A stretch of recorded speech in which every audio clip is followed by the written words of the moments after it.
Assalamualaikum warahmatullahi taala wabarakatuh. Bismillahirrahmanirrahim. Alhamdulillahi rabbil alamin wassalatu wassalamu ala asyrafil anbiya'i wa imamil mursalin sayyidina wa maulana Muhammadin wa ala alihi wa sahbihi ajma'in. Subhanaka la ilma lana illa ma 'allamtana innaka antal alimul hakim. Rabbi syrah li sadri wa yassir li amri wahlul 'uqdatam min lisani yafqahu qawli, amma ba'd. Jamaah yang dirahmati Allah Subhanahu wa taala, jamaah Syekh Ali Jabir, jamaah Syekh Ali Jabir yang dirahmati Allah Subhanahu wa taala, seluruh sahabat pecinta Al-Qur'an dimanapun Anda berada yang menyaksikan tayangan ini, alhamdulillah kembali lagi bersama saya Misbahul Munir dalam program Belajar Quran dari Nol. Jemaah yang dirahmati Allah Subhanahu wa taala, dalam pertemuan sebelumnya kita membahas tentang makharijul huruf, dan ini pertemuan yang keempat atau bagian ketiga dari pembahasan makharijul huruf. Apa itu makharijul huruf? Yaitu tempat-tempat keluarnya huruf bahasa Arab. Yang pertama, makharijul huruf itu adalah huruf makhraj al-jauf. Makhraj al-jauf. Jadi kami di awal sudah klasifikasikan secara umum ya, bahwa makharijul huruf secara umum itu ada 5 ya. Mungkin kita ingat-ingat lagi ada 5, yaitu makhraj apa yang pertama? Al-jauf ya, tempat keluarnya huruf mad. Yang kedua makhraj al-halq, yaitu tenggorokan ya, tempat keluarnya 6 huruf, hamzah ha, ain ha, dan ghain kha. Dan kemudian makhraj lisan ya, yaitu al-lisan, lidah. Dan kemarin pertemuan sebelumnya kita sudah bahas makhrajnya qaf dengan kaf, yaitu di bagian pangkal lidah.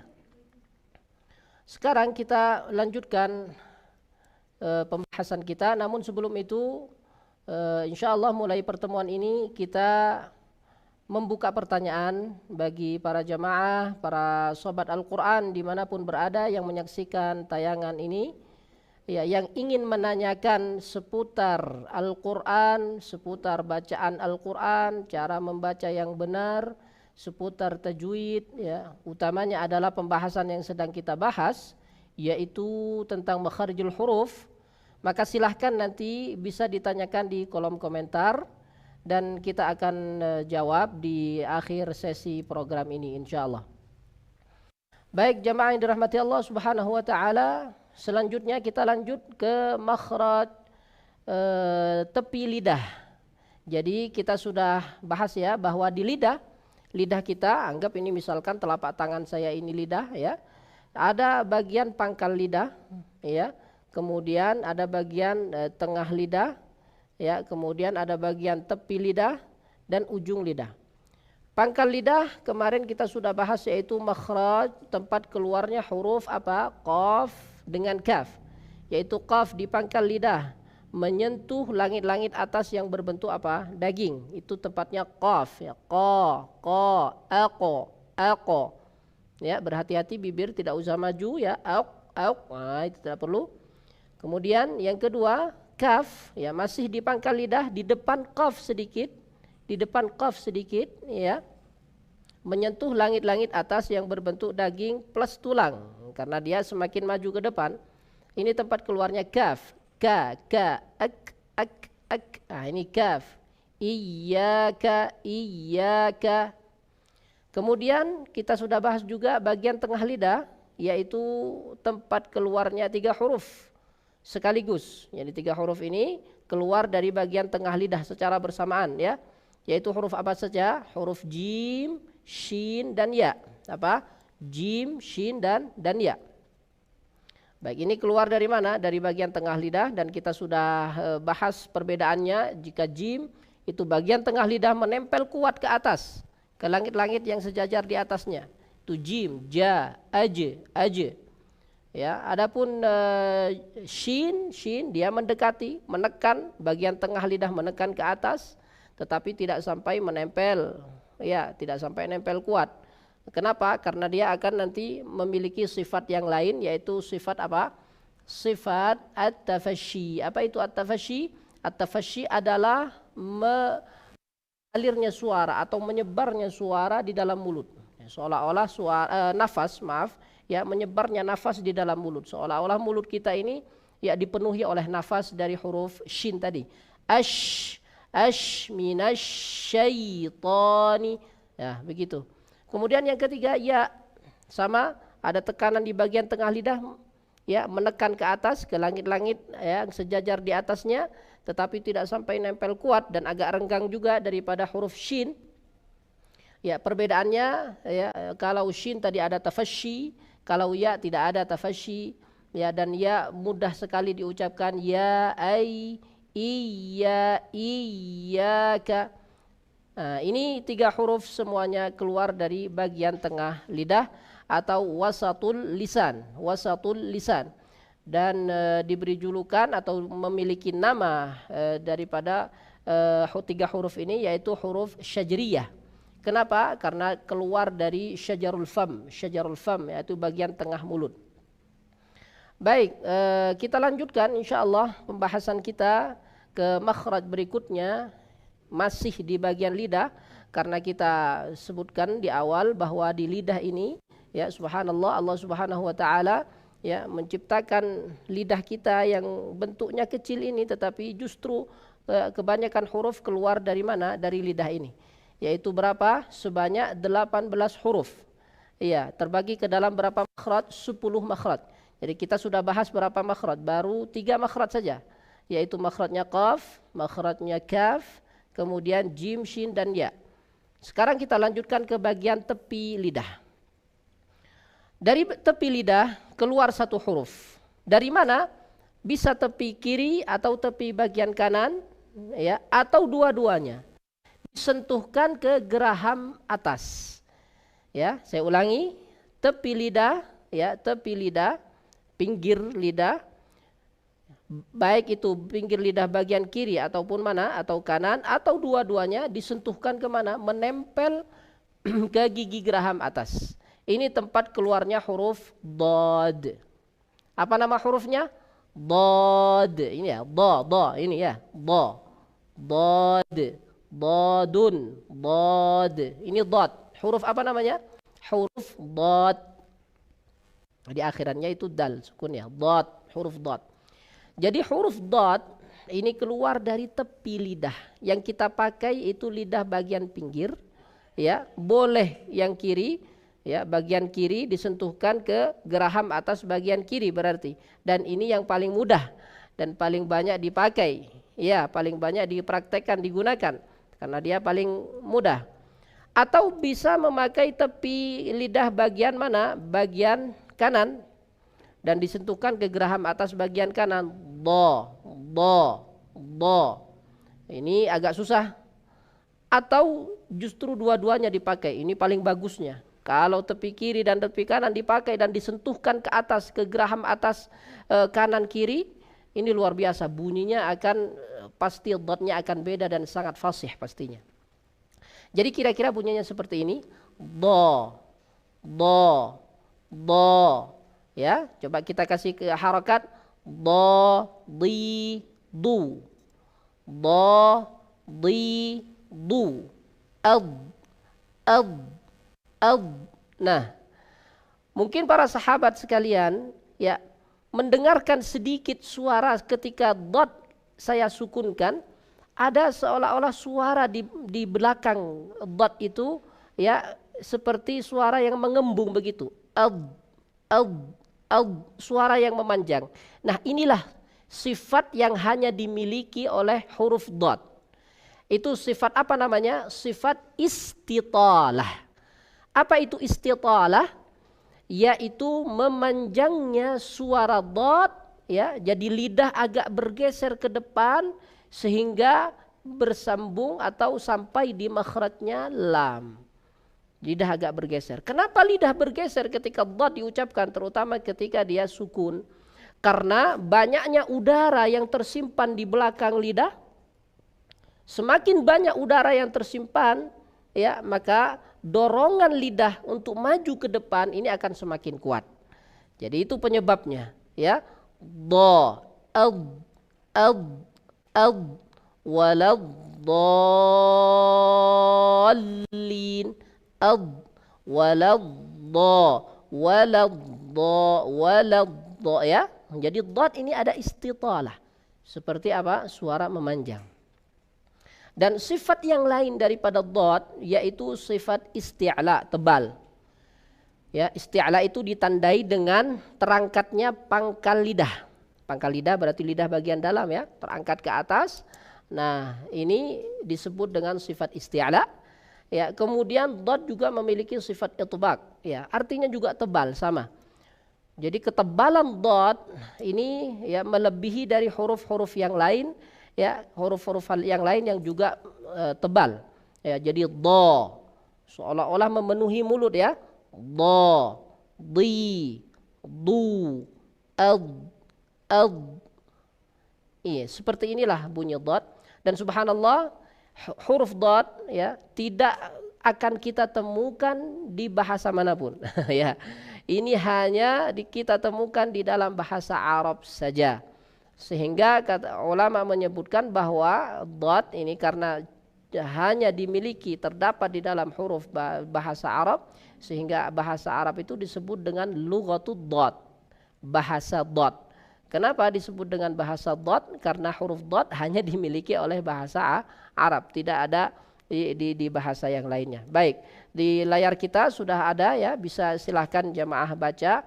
Jadi, ya, dad sifatnya antaranya adalah tebal dan dia istitalah. Catatan, ya, catatan, ketika kita mengucapkan huruf dad harus dibedakan antara huruf dad dengan dha.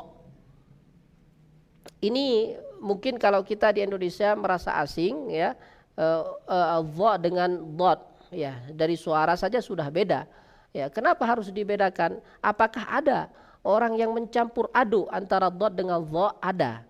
Buktinya Imam Ibnul Jazari, ya, di dalam Nadhaman Jazariyahnya, beliau, ya, membahas atau menulis bab secara khusus membahas tentang dad dan dha, ya. Babud dadi wa dha. Ya, bab membahas tentang perbedaan antara dad dengan dha. Dan beliau menyebutkan contoh-contoh di dalam Al-Quran mana yang pakai dad, mana yang pakai dha, sehingga orang tidak salah dan tidak terbalik, ya, yang dad dibaca dha atau dha dibaca dad. Ya, jadi beda. Kalau dad itu dari tepi lidah, dha, ad, ada dha, di, du, dha, di, du. Ya, ini dad. Kalau dha itu dari ujung lidah, nanti kita akan bahas juga. Bukan di pertemuan ini, insya Allah pertemuan berikutnya. Dari ujung lidah menyentuh ujung gigi sari atas, jadi jauh sekali, ya, perbedaannya, tempat makhrajnya sangat-sangat berbeda sekali. Baik, kita lanjutkan ke makhraj berikutnya. Nah, ke makhraj berikutnya, mungkin jamaah pengen tahu tadi apa perbedaan antara dad dengan dha. Ini dad, ya, kita tulis kalau dad, ya. Ini dad, waduh, titiknya. Ya, kalau dha itu yang seperti ini, ya. Waduh, ya, baik. Kita pindah insyaallah. Baik. Nah, yang ada ujungnya, ada ujungnya di atas, tapi kalau dad itu yang seperti huruf shad tetapi ada titiknya, ya, tapi ada titiknya. Baik. Bismillah, insyaallah masih semangat, ya, insyaallah masih semangat. Kita lanjutkan sekarang ke bagian makhraj di lidah, tapi bagian ujung lidah. Sudah mulai di bagian ujung lidah. Jadi dari tepi selesai, ya, tempat keluarnya satu huruf saja, yaitu huruf apa? Huruf dad. Huruf apa? Huruf dad. Dha, ini, ya. Kemudian pindah kita sudah agak ke ujung sekarang, ya. Yaitu mulai dari ujung tepi lidah maksudnya di sini, ya, kira-kira di sini, ujung tepi lidah, ya, ujung tepi lidah hingga terus sampai ke akhir ujung lidah ini. Jadi dari sini dipakai semuanya ini, ya, pinggir ini dipakai semua sampai ujung lidah. ya, dipakai semua. Disentuhkan ke mana? Disentuhkan ke menempel ke gusi atas. Jadi bagian pinggir lidah, dari pinggir yang agak dalam sini terus sampai ke ujung, ya, ini dipakai semuanya, disentuhkan ke bagian gusi. Disentuhkan ke mana? Ke bagian gusi. Ini tempat keluarnya huruf lam, ya, tempat keluarnya huruf apa? Huruf lam. Jadi bunyinya lam seperti apa? La. Ini la, la, li, lu, al, ya. Kuat dia, lam suaranya kuat ya, al kuat seperti itu. Dan dia memiliki sifat tipis, ya, tipis. Jangan kemudian kita tebalkan, salah. Ya, makanya dalam menyentuhkan atau menempelkan lidah kita harus tepat. Ya, cara menempelkan lidah, ya, lidah yang bagian mana yang kita tempelkan dan ditempel kemana itu juga harus apa? Harus tepat. Ya, saya ulangi lagi, yang ditempel itu bagian pinggir saja, bagian pinggir hingga ke ujung lidah, ya. Ini bagian pinggir hingga ke mana? Ke ujung lidah, ditempelkan ke gusi atas. Ya, berarti agak ke dalam ya, agak ke dalam, ke gusi atas. Baik. Nah, jadi itu makhrajnya lam ya. Al, ini perhatikan ya, kalau kita ingin mengetahui makhraj dari suatu huruf, itu hurufnya kita sukunkan ya. Al. Ya, mungkin bisa dilihat ya. Alhamdulillahi rabbil alamin. Alhamdulillahi rabbil alamin. Ya. Jadi dia tipis. Kemudian perhatikan juga ada suara berjalan keluar. Alha, ya, alha, jangan diputus. Alha, ya, alha, jangan diputus. Jadi berjalan sedikit. Alhamdulillahi rabbil alamin. Ini huruf apa? Lam, ya, huruf lam. Dia memiliki sifat apa tadi? Tipis. Ya, kemudian suara berjalan sedikit ya, sedang-sedang suara berjalan. Ini nama sifatnya adalah tawassut. Kalau dalam pembahasan tajwid disebut dengan sifat apa? Tawassut. Jadi pembahasan kita ini memang makharijul huruf, tetapi sekaligus kita tambahkan dengan keterangan dari sifat-sifat huruf. Iya, jadi ini sudah satu kali ya. Sifat huruf insya Allah kita tidak akan bahas dalam pembahasan tersendiri, tetapi sudah masuk di dalam pembahasan makharijul huruf ini. Apa itu sifat huruf? Sifat huruf itu adalah karakter, cara membaca suatu huruf. Itu namanya sifat. Jadi kalau makhraj tempat keluarnya, jadi misalkan seperti lam, tempat keluarnya dari mana? Dari tepi lidah menyentuh ke gusi. Itu tempat keluarnya, asalnya, alamatnya lam di situ. Tapi cara mengeluarkan lam dari tempatnya bagaimana? Cara mengeluarkan lam dari makhrajnya seperti apa? Nah, ini dibahas dengan apa? Dibahas di dalam sifat huruf. Makanya caranya lam diantaranya dia tipis, suara berjalan sedang-sedang ya, disebut dengan tawassut. Dan sifat setelahnya adalah al-inhiraf. Inhiraf itu maksudnya bagaimana? Karena ketika kita sentuhkan ya, tepi lidah di sini sampai ujung kan disentuh ke atas ya, sentuh ke gusi. Jadi otomatis gusi yang atas ini ya akan tertutup oleh lidah kita. Di tengah-tengah di sini akan tertutup oleh lidah kita. Ini akan tertutup ya, nah, akan tertutup begini. Ini tertutup sehingga suara mau lewat di mana? Nah, suara yang seharusnya lewat di tengah akhirnya bergeser.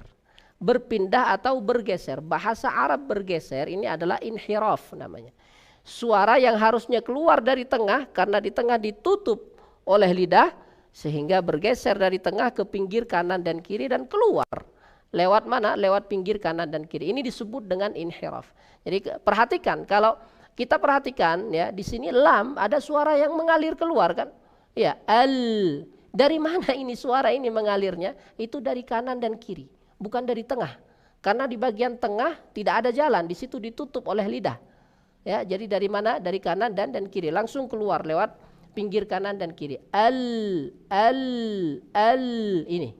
Makanya disebut dengan inhiraf. Jadi suara bergeser dari tengah ke mana? Ke pinggir kanan, kiri untuk mengambil jalan keluarnya. Baik.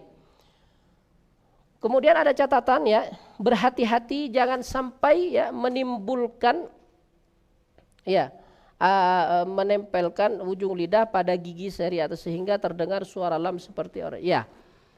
Baik. Ada orang kadang mengucapkan lam itu ditebalkan lamnya. Iya, ditebalkan lamnya. Itu bagaimana? Ujung lidahnya dia angkat juga. Iya, ujung lidahnya dia angkat sehingga bunyinya itu seperti lam yang tebal. Padahal lam yang tebal itu ya hanya dimiliki oleh lafadz Allah, lafadz jalalah. Ya, apabila didahului oleh harakat fathah dan dhammah. Minallahi ya, minallah, Allah ini Allah, Allah. Nah, ini lam tebal. Selain lafadz jalalah ya yang didahului fathah dan kasrah, maka lam itu tipis. Jadi la, bukan la, li, lu. Ya. Ya, makanya cara menyentuhkannya pun harus benar. Jangan disentuhkan terlalu ke depan ini. Ujung lidah disentuhkan di gusi, jadi ke belakang ya, di gusi, jangan terlalu ke depan. Apalagi kalau ujung lidahnya sampai terlihat, disentuhkan ke mana? Disentuhkan ke gigi seri atas, itu salah. Al ini salah, itu bukan lam. Ya, kalau ada dalam percakapan sehari-hari orang yang cara bicaranya seperti itu, ya ada masalah. Tetapi ketika baca Al-Quran tidak boleh begitu. Karena huruf lam beda dengan L. Meskipun secara suara mungkin ada keserupaan. Kalau L kita bebas mau lidahnya ditaruh di mana, yang penting ya kedengarannya L. Ya, tidak ada aturan. Tetapi kalau dalam baca Al-Quran kita harus jelas. Ya, itu huruf lam dikeluarkan dari mana, itu harus jelas. Ini disebut dengan makharijul huruf. Ya, al ya. Jadi bukan bukan au. Jangan dikeluarkan lidah. Allah ini juga salah. Baik. Nah, kita lanjutkan.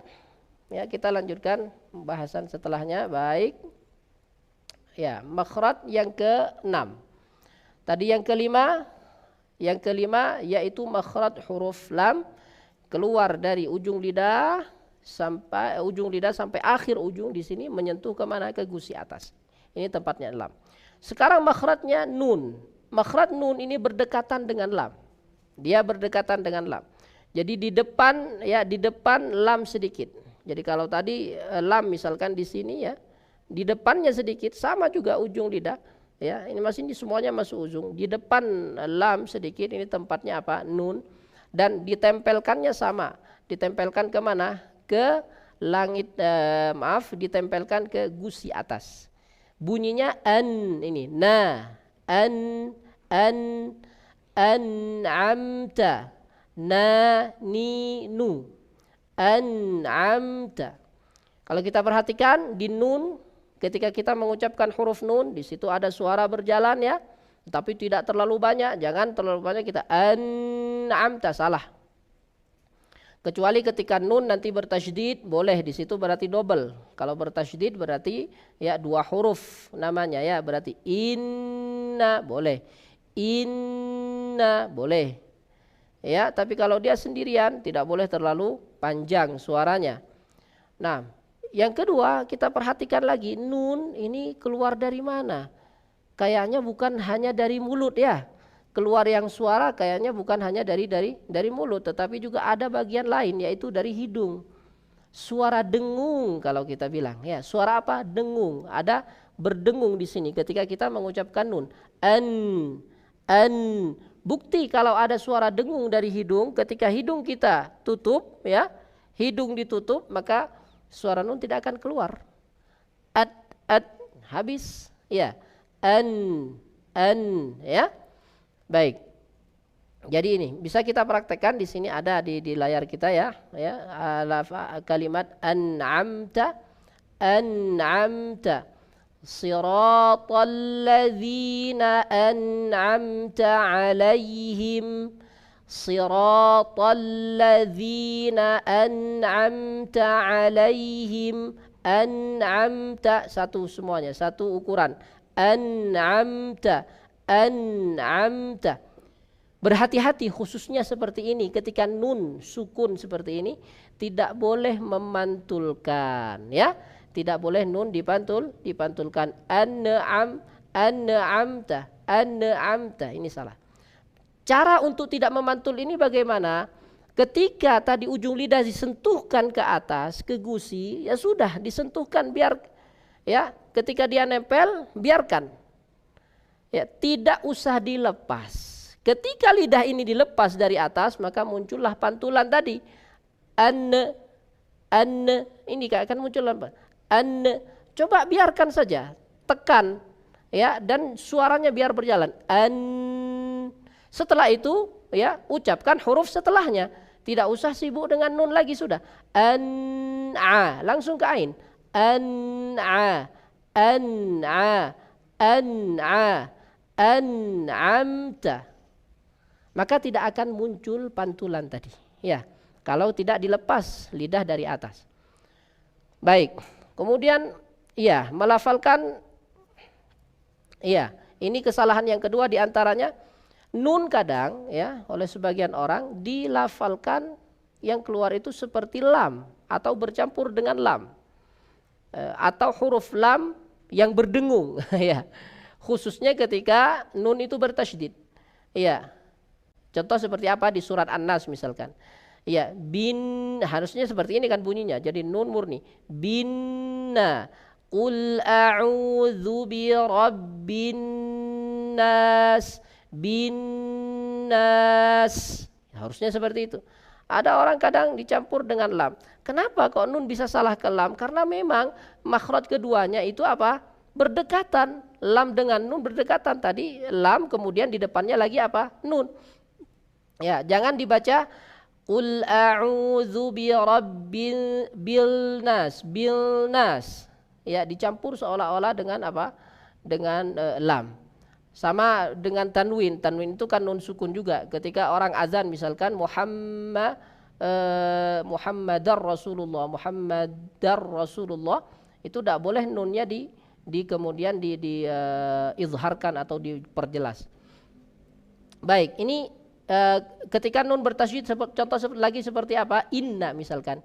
Inna, jangan dibaca ilna, ilna, ilna, dicampur seperti lam. Kita pun agak kesulitan untuk mengucapkan itu ya. Ya, tetapi itu ada ya. Kenapa? Karena lam dengan nun sangat berdekatan makhrajnya. Baik, sudah semua insyaallah untuk nun.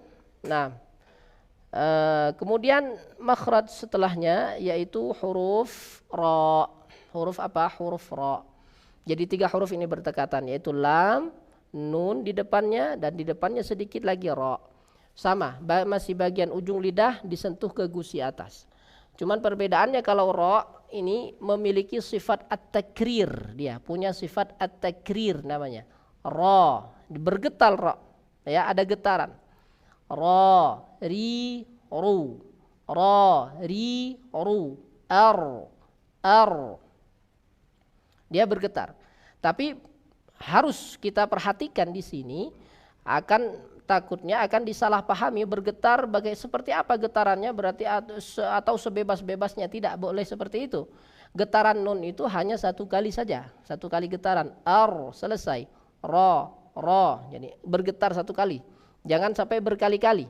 Itu bunyinya akan seperti huruf apa? R. Nah, itu tidak boleh. R, itu tidak boleh. Ar, cukup 1 kali. Ar. Apabila dia bertasydid, ya getarannya 2 kali dan tidak boleh lebih. Ar-ra, sudah. Ar-ra. Ya. Bismillahirrahmanirrahim. Ar-Rahmanir-Rahim. Bisa didengarkan di situ ada getaran, dan getaran ini berjalan ya, karena ra memiliki sifat juga sama seperti tadi lam dan nun, yaitu tawassut. Apa itu tawassut?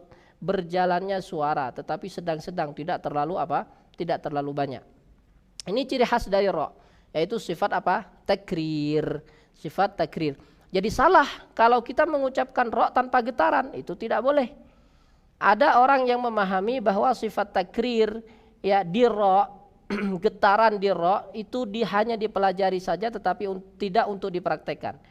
Ini sebenarnya kurang tepat ya, karena yang dimaksudkan getaran di ro itu adalah getaran satu kali saja, bukan marrah ba'da marrah, bukan berkali-kali seperti arti takrir dalam bahasanya, ya tidak. Jadi istilah takrir itu adalah bergetarnya ro ya satu kali saja di makhrajnya, bergetar satu kali, bukan berkali-kali. Kalau bergetar berkali-kali tidak ada ulama satupun ulama siapapun yang membolehkan, tidak ada. Ya, jadi ar cukup, ar ya, ar itu tidak boleh.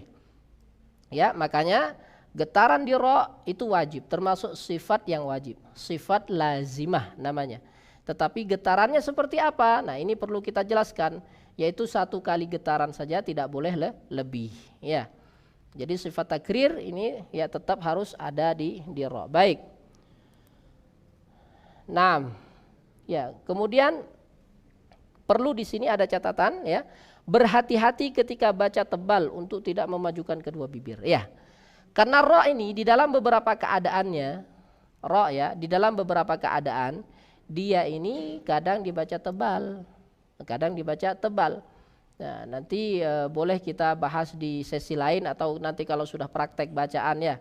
Di antaranya ya kalau ro itu berharokat fathah atau dhammah. Intinya yang berkaitan dengan fathah dan dhammah itu pasti tebal. Ke situ. Kemudian yang berkaitan dengan kasrah itu pasti tipis.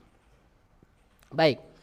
Jadi ketika ro berharokat fathah atau dhammah atau ketika ro dibaca tebal, ya suaranya itu tebal, ya, maka bibir tidak boleh maju ke depan. Ini salah.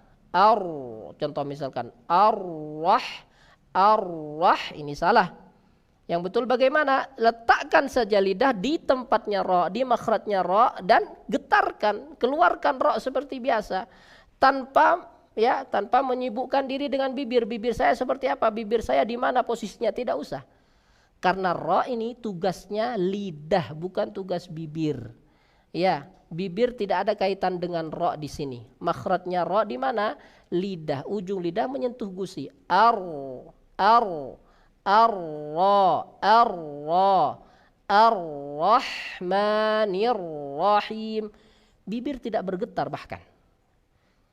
Ya, terus kapan kita pakai bibir? Nah, ini nanti ada makhraj sendiri, yaitu bibir ya, dua bibir.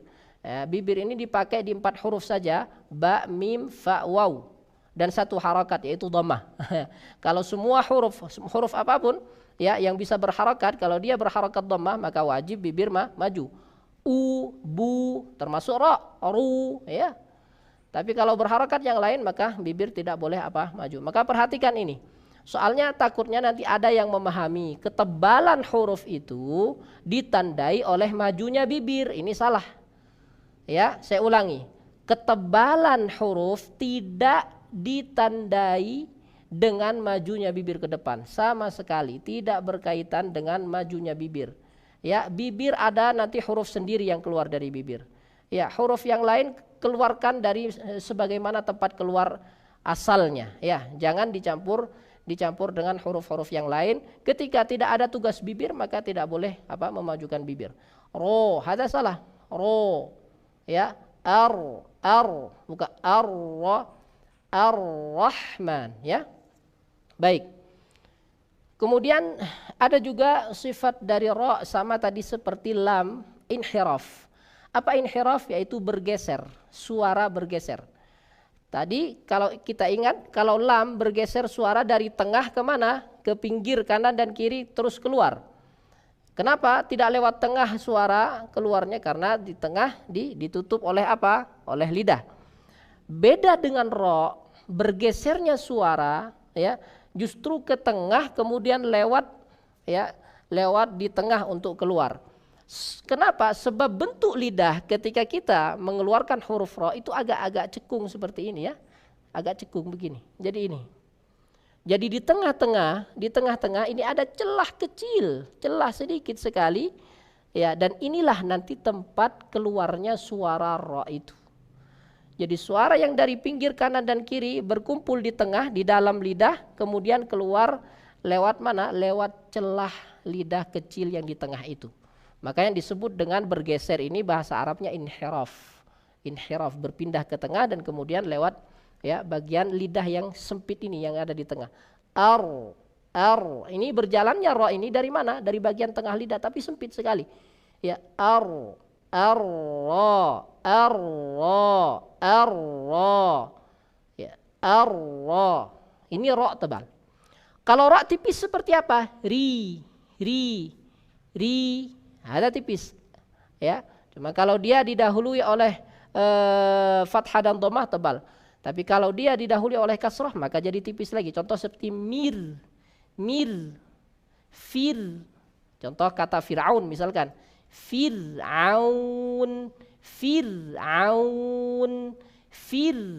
ya, bukan fir, salah, itu tebal. Fir. Apa beda tebal dan tipis pada suara ro? Pangkal lidah terangkat. Itu di situ. Jadi ketika ro tebal maka pangkal lidah terangkat. Ro, terangkat pangkal lidah, otomatis sudah. Ya, tapi kalau ro tipis maka lidah datar saja. Contoh ya, ir, mir, fir, ya. Baik. Nah, tiga huruf ini, yaitu lam, nun, dan ro yang saling berdekatan ini disebut atau dinamakan huruf dzalaqiyah. Huruf apa? Dzalaqiyah. Kenapa disebut dengan dzalaqiyah? Arti dzalaq di dalam bahasa Arab, dzalaqun itu artinya adalah taraf, ujung. Ya, sebab ketiganya keluar dari ujung lidah maka disebut dengan dzalaqiyah. Jadi setiap huruf ini nanti memiliki apa? Memiliki julukan masing-masing. Jadi kalau kita ingat kemarin qaf dengan kaf julukannya ada apa? Lahawiyah. Ya, lahawiyah. Kenapa disebut lahawiyah? Karena dia keluar dekat dengan al-lahah. Lahatun itu dalam bahasa Arab, lahatun itu artinya adalah anak tekak ya, yang ada di tengah-tengah di situ. Ya, ada daging kecil di tengah-tengah. Ya, kalau orang-orang Jawa bilangnya lak-lakan ya. Ya, yang ada daging muncul seperti itu disebut anak teka ya. Bahasa Arabnya adalah lahatun. Maka qaf dan kaf julukannya adalah lahawiyah. Kemudian jim shin ya julukannya adalah syajariyah karena keluar dari bagian tengah mulut ya. Kemudian dot tidak punya julukan. Dan biarkan seperti itu, tidak usah kita mencari nama ya. Semua huruf punya julukan nanti kecuali dot. Dot tidak punya julukan dan tidak ada ya di kitab tajwid mulai dari dulu sampai sekarang kita belum temukan. Ya, dot tidak ada namanya. Ya sudah dot ya, keluar dari mana? Dari tepi lidah menyentuh geraham atas. Selesai. Tidak usah nanti kemudian kita cari-cari apa bahasa Arab pinggir, tepi bahasa Arabnya jambun. Oh, boleh kita mungkin kasih nama dot ini jambiyah ya. Ya, tidak usah seperti itu ya. Ya, jadi biarkan saja. Ya, dot berarti tidak memiliki apa? Tidak punya nama. Ya, takutnya kalau jambiyah nanti diartikan lain. Jambiyah ini kalau bagi orang-orang Yaman itu artinya ya pisau itu ya. Baik. Bismillah kita lanjutkan. Ya, kita lanjutkan satu lagi insyaallah, satu makhraj lagi dan kita selesai. Baik, ini yang terakhir ya di pertemuan kita kali ini, yaitu makhrajnya apa? Ta, dal, dan to. 3 huruf ta, dal, dan to. Ini keluar dari mana? Dari ujung lidah. Sama semua ini kita sudah masuk ujung lidah ya. Keluar dari ujung lidah menyentuh pangkal gigi seri atas. Pangkal gigi seri atas. Pangkal gigi seri atas itu di mana? Yaitu di belakang gigi seri atas, tempat tumbuhnya gigi seri atas. Ini gigi seri atas ya, yang 2 ini disebut dengan gigi seri atas. Tempat tumbuhnya di belakang. Jadi di belakang itu, ya itu tempat disentuhkannya apa? Ya, lidah ketika kita mengucapkan 3 huruf ini, yaitu ta, dal, dan to. Ya, kita kasih harokat ta, ti, tu. Ta, ti, tu. Ini ta. Kemudian dal, da, du. Ad. Kemudian ta ti tu. Ato. Baik, bagaimana cara kita membedakan? Ini kan keluar dari satu makhraj, dari satu tempat, tetapi dalam pengucapan ya itu beda. Ya. Kenapa terdapat perbedaan seperti itu? Ini berkaitan dengan sifat huruf tadi. Sifat huruf. Jadi ibaratkan anak itu ya, ibaratkan anak, seorang anak, dia ada punya adik, punya kakak. Ya. 3 bersaudara misalkan. Ya, ini dari satu orang tua, satu ayah, satu ibu. Artinya satu makhraj, asalnya satu. Tetapi pasti karakternya berbeda-beda. Ada yang satu begini, ada yang satu begini, ada yang satu begini. Inilah disebut dengan sifat. Ya, satu tempat asal, satu makhraj, tetapi sifatnya, karakternya berbeda-beda di dalam cara mengeluarkannya. Baik. Kalau ta itu suaranya ya, di antara sifatnya adalah dia tipis, ya, tidak tebal. Ta bukan ta, ya. Kemudian dia keluar nafas, nafas keluar, ya. Kemudian dia suara tertahan, tetapi ya suara tertahan. Makanya ketika ta itu sukun, ya tahan dulu suara, kemudian keluarkan nafas. At, kira-kira seperti itu. Sama dengan apa kalau kita ingat? Sama dengan kaf, persis. Sama dengan huruf kaf. Ak. Ya, ini ta. Ya, yang disebut dengan desis. Kenapa disebut dengan desis? Karena nafas yang keluar sedikit, dia berdesis saja. Kenapa sedikit? Karena ya suara tertahan. Jadi makhrajnya tertutup sehingga nafas yang ketika lidah kita lepas yang keluar nafas sedikit. At. Nah, inilah ta. Kemudian dal ini kuat, tidak ada nafas. Ya, suara pun tertahan. Ya, dan dia tipis sama dengan ta. Jadi dia suara tertahan, nafas tertahan. Bagaimana? Kuat berarti dal ini. Iya. Ya, sebelum nanti ada pantulan ya. Bunyi dal seperti apa? Ad. Ini. Ad. Ya, ad sentuhkan di tempatnya. Ad. Ini dal. Maka karena dia nafas tertahan, suara tertahan, kemudian diberikanlah ya sifat lain supaya agak ringan, yaitu yang disebut dengan qalqalah. Apa itu qalqalah? Memantul. Sehingga kita kalau mengeluarkan dal ya dalam keadaan sukun mati maka harus ada pantulan. Ad. Ini. Ad. Qul huwallahu ahad. Qul huwallahu ahad. Allahus samad. Ya. Ini dal. Kemudian yang terakhir huruf apa? Ta. Huruf ta beda dari dua saudaranya. Kalau dua-duanya tadi ta dengan dal sama-sama tipis, kalau ta dia tebal. Ya, keluarnya seolah dia suaranya besar. Ta. Lagi-lagi ketebalan itu ditandai dengan apa? Dengan terangkatnya pangkal lidah, bukan ditandai dengan bibir maju. Sehingga tidak boleh kita to.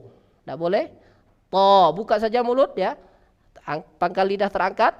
Ta minasyaitani.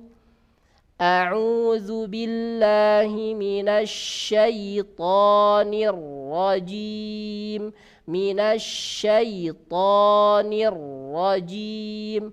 Itulah ta. Ya. Ketika ta sukun maka sama dengan dal, yaitu keluar suara pantulan.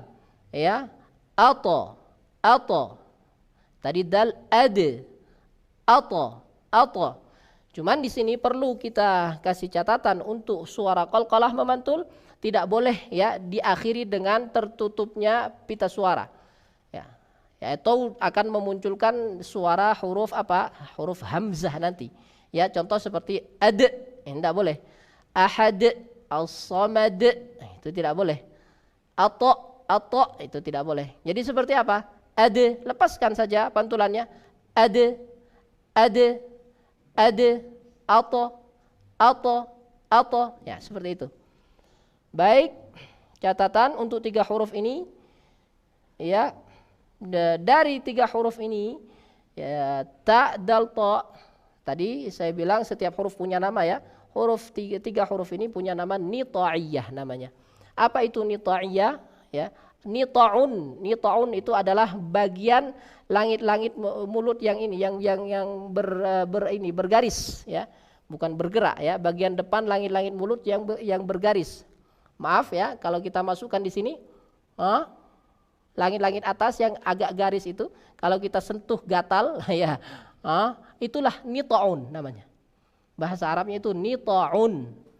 Ya, karena ta dal ta keluar berdekatan dengan garis dari langit-langit atas ini, maka 3 huruf ini disebut dengan huruf nita'iyah. Apa? Nita'iyah. Itulah 3 huruf, yaitu ta, dal, dan ta. Ya. Ini saja untuk pertemuan kali ini. Insyaallah mudah-mudahan bermanfaat, ya, para jamaah semuanya bisa mempraktekkan dari rumah masing-masing insyaallah. Dan pertemuan kita setiap pekan, ya, setiap hari Jumat pukul 13.00 waktu Indonesia Barat, ya. Kita akan istiqamahkan insyaallah, ya, demi meraih keberkahan dari Al-Qur'an insyaallah. Sebab kata Nabi sallallahu alaihi wasallam, khairukum man ta'allama al-Qur'ana wa 'allamah. Ya, kemudian, ya, Nabi sallallahu alaihi wasallam juga bersabda di dalam hadis yang lain, man qara'a harfan minal Qur'an falahu bihi hasanah. Barang siapa yang membaca satu huruf dari Al-Qur'an maka dia dapat satu kebaikan. Ya, satu kebaikan seperti apa? La aqul alif lam mim harf walakin alifun harf wa lamun harf wa mimun harf. Bukan yang dimaksud satu huruf itu alif lam mim, tetapi alif itu satu huruf, lam itu satu huruf, mim satu huruf. Jadi kita baca alif lam mim saja sudah dapat, ya, 3 kebaikan, dikalikan 10 jadi 30 kebaikan. Subhanallah, luar biasa sekali. Tetapi ya tidak mungkinlah kita membaca Al-Qur'an hanya alif lam mim saja. Jadi luar biasa, sangat luar biasa sekali, ya, faidah, keutamaan, ya, di dalam ketika kita membaca Al-Qur'an. Karena kata Ibnu Athaillah juga, ya, kita pernah baca bahwa orang itu memang banyak sesuatu yang Allah tutup dari kita. Ya, hikmahnya, manfaatnya, gunanya itu kita tidak tahu. Allah yang tahu rahasianya, ya. Makanya serahkan sama Allah. Namun ketika kita suatu ketika oleh Allah Subhanahu wa taala dibukakan pintu pemahaman terhadap kejadian atau kegiatan aktivitas yang Allah takdirkan untuk kita, dan ketika di situ Allah bukakan hikmahnya, maka disitulah orang akan kemudian mensyukuri dan mengetahui bahwa itu adalah anugerah, ya, yang sebenarnya yang Allah kasih kepada kita. Jadi boleh saja kita, ya, diberikan apapun, kemudian kita merasa kok saya diberi seperti ini, ya, kok saya seperti ini, padahal bukan itu yang saya inginkan. Tapi percayalah, di balik itu semua pasti akan ada hikmahnya. Orang kan bilang seperti itu, ya, di balik semua kejadian pasti akan ada hikmahnya. Kata Ibnu Athaillah, "Idza fataha lakal fahmu fil man'i fakana dzalikal man'u 'ainal 'ata."